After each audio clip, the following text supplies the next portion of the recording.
नमस्ते मित्रांनो, discovery of medicinal plants या माझ्या चॅनलमध्ये आपल्या सर्वांचं स्वागत आहे।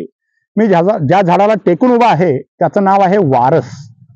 आता हा कोणाचा वारस नाही आहे, पण निसर्गाचा वारस मात्र निश्चितपणे आहे। तर एक छोटंसं झाड आहे, याचं मोठं झाड होतं लक्षात घ्या, अगदी 5-7 मीटर उंचीचं झाड सुद्धा याचं होतं। तर याला वारस का म्हणतात माहित नाही, पण याचं बॉटॅनिकल नाव आहे हेट्रोफॅगमा रॉक्सबर्ग आहे।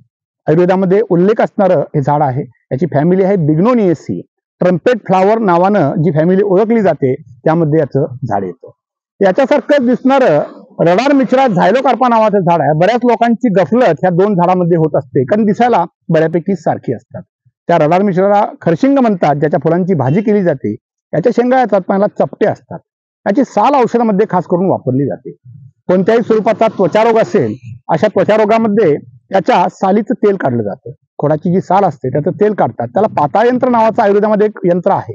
विविध जे इन्स्ट्रुमेंट आहेत त्यापैकी पाताळ यंत्र नावाचं एक इन्स्ट्रुमेंट असतं आणि त्याच्या सहाय्यानं याचं तेल काढलं जातं।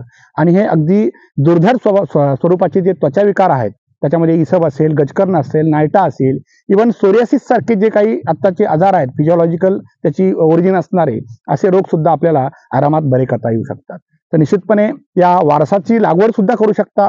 रस्त्याकडे लावल्यानंतर अत्यंत सुंदर झाडं होतात। बऱ्याच वेळा आपण बघतो की इतर जी काही परदेशी झाडं आपण लावतो त्याच्याऐवजी वारसासारखी झाडं जर आपण लावलीत तर आपल्या देशी वृक्षांचं संरक्षण, संवर्धन निश्चितपणे होईल आणि तुम्हाला औषधात सुद्धा वापरता येतील।